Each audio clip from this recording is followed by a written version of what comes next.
রাজধানী জুড়ে চাপা উত্তেজনা ছিল সারাদিন।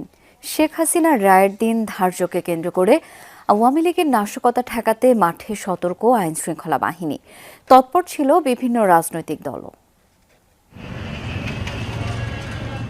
চাপা উত্তেজনা গোটা রাজধানী জুড়ে।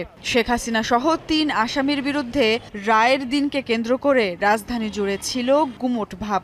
কার্যক্রম নিষিদ্ধ আওয়ামী লীগের যে কোনো অপতৎপরতা ঠেকাতে সতর্ক অবস্থানে আইনশৃঙ্খলা বাহিনী। পাশাপাশি রাজনৈতিক দলগুলোও বিভিন্ন পয়েন্টে অবস্থান নেয়।